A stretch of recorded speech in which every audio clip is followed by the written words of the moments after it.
Ocean monsters are legendary creatures that popped up across many cultures, with these cultures being separated by the seas that these monsters are said to thrive in. But of all the time periods you'd expect one to be found, you probably wouldn't have guessed the 60s, and of all the things you'd name it, you probably wouldn't name it Marvin. Welcome to Cryptid Corner, the series all things cryptids, and today we are going to look into Marvin the Monster. Marvin the Monster is quite the mysterious creature, even for cryptid standards, with its identity just being one of the mysteries surrounding it. Even the location and date of the sighting have been skewed for quite some time, with some saying the sighting occurred in 1966 off the coast of Oregon, but it is currently known to have happened in the fall of 1962 off the coast of Santa Barbara. A robot created by Shell called Mobot was scanning the ocean floor for oil deposits some 900 to 1,000 feet underwater, sending back a video feed to the drilling ship known as the Eureka, with Forrest Adrian supervising the footage. Suddenly, a long creature would move into view, greatly surprising Adrian, who got the attention of drilling foreman Paul Martin, with both of them missing a once-in-a-lifetime opportunity to yell Eureka aboard the Eureka, with Martin only really going, "Oh." The creature was estimated to be about 15 feet long and 6 inches in diameter, with no visible head and moving in a spiral-like motion. The creature would stick around the camera for more than an hour, seemingly attracted to the camera's light, curiously investigating the same way the men in the camera room did it, until it would eventually disappear into the ocean's depths, never to be seen again. Instead of giving it your typical monster name like the Eureka Ocean Anomaly or the Santa Barbara Sea Serpent, the creature would simply be named Martin, meaning friend of the sea. The entire encounter was said to be recorded, but for decades, all that was available was a mere 2 frames of footage from the encounter that lasted over an hour. Over an hour's worth of footage. Only 2 frames is all we had. Despite this, many had recalled seeing footage on TV specials, usually limited to regional broadcasts, with very little priority of preservation or rebroadcasting. Due to this, Marvin's footage is one of the internet's favorite topics, lost media.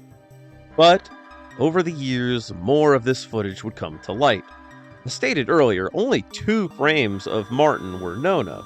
But on November 4th, 2003, the original image of the frames would be found by Tyler Greenfield, which stemmed from a 1966 article from the Argosy magazine, revealing an extra frame, making progress quite literally 1 frame at a time. A major breakthrough in the case would occur in April 2025, following a video on Martin from Spanish-speaking cryptid YouTuber Dino Cryptidos, where, in the comments section, the commenter would remember seeing footage of Marvin in an old Chilean kid show called El Mundo del Profesor Rosa. The show itself aired from 1981 to 2001 on Chilean television, mainly focused on Chilean nature and animals. But in February 2002, a controversial blooper reel would go viral, contributing to the show not being renewed.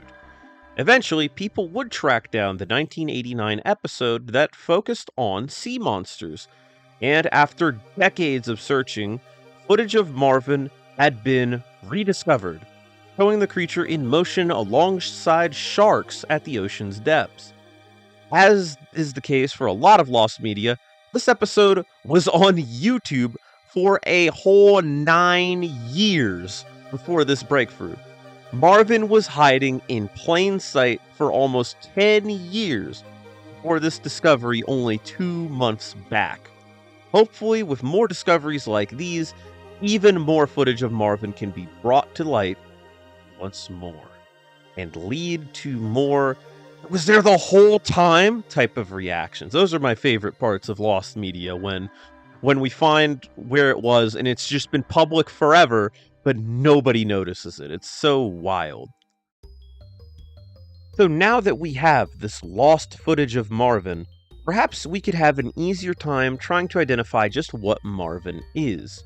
Given the appearance of Marvin, some had assumed that it was a tentacle belonging to a giant squid, octopus, or perhaps an entirely new type of cephalopod. The still frames especially make it look like a tentacle, and with that mainly to go off of, I could see how someone could come to this conclusion. However, there are many problems with the tentacle theory, both detached and not.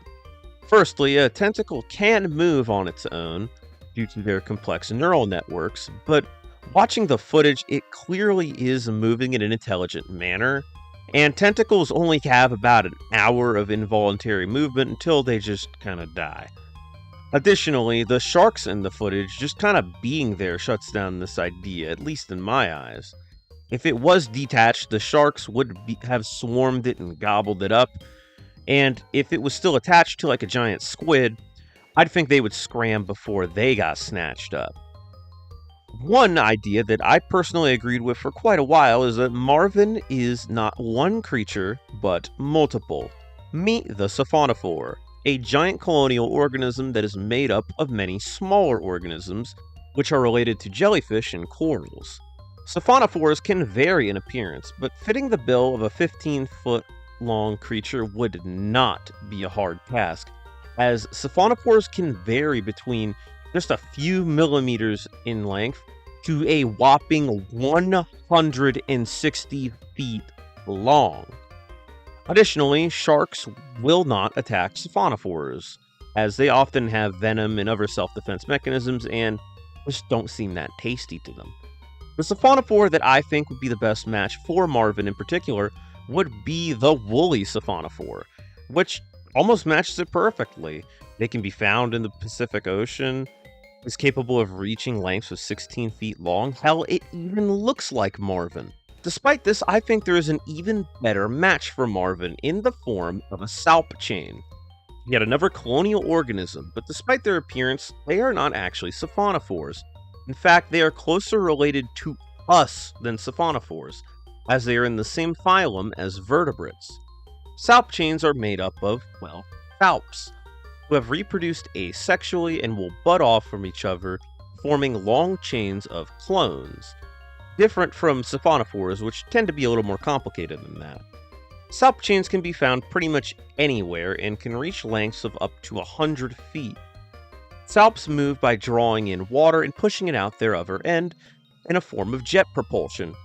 And when longer chains move, they have a tendency to move in a spiral-like motion, very similar to the same way we see Marvin swimming. And like siphonophores, sharks tend to leave salp chains alone. And I mean, look at Marvin, and then look at a salp chain. It's such a good match. I really think that it's this. Marvin the Monster, the mystery within the mystery that bridges cryptozoology and lost media. Not just making an effort to discover the creature, but to discover the remaining footage along with any lost TV specials, internet specials, or articles on Marvin himself. The most recent found footage was found only 2 months ago, so there is plenty of hope that we can find even more in hopes of pinning down Marvin for certain. And if this video can lead to further breakthroughs, the same way Dino Cryptidos did, then that would really make my day. So please leave a comment if you recall Marvin or any other cryptid lost media for that matter down below. Also, comment if you're named Marvin. Or, if you aren't, make sure to pass this video on to as many Marvins as possible. We're gonna need a lot of Marvins to find this one. Interestingly, the identity of Marvin feels like even less of a mystery than the whole lost media aspect of it, as it really seems like this was just a salp chain, at least in my eyes. But I'm the furthest thing from an expert, and given all that we have on this is free frames and some footage, we can't say for certain. And that is going to do it for Marvin the Monster. I remember initially when the footage first came out a few months ago, I was on break, but I wanted to wait for, just in case anything else came out regarding the Marvin footage, in case they found another special or even more footage on it. But I do remember covering Marvin way back in, I think, the Plausible Cryptids iceberg, back when There were only about like 3 frames, which it's wild that if I made that video a year prior, I'd only have 2 frames to work off of. That's just so insane. But again, I'd like to thank you all for watching this video. Make sure to leave a comment down below what you thought about it. What do you think Marvin is? Do you think it's a sea salp? I definitely think it's a sea salp. But make sure to let me down below, you know, what do you think it is? Do you think it's a sea salp too? Do you think it's a siphonophore? Do you think it's some other deep sea creature that we just don't know about? That's also a very likely possibility rather. But again, if you like this content, make sure to leave a like. If you like this type of stuff, make sure to also subscribe and ring that bell for notifications. And if you really like this stuff, make sure to become a member. And also, make sure to comment if you are Marvin. We're going to need all the Marvins we can get. But anyways, I'm not going to keep you much longer. Thank you for watching. And again, I will see you in the next video.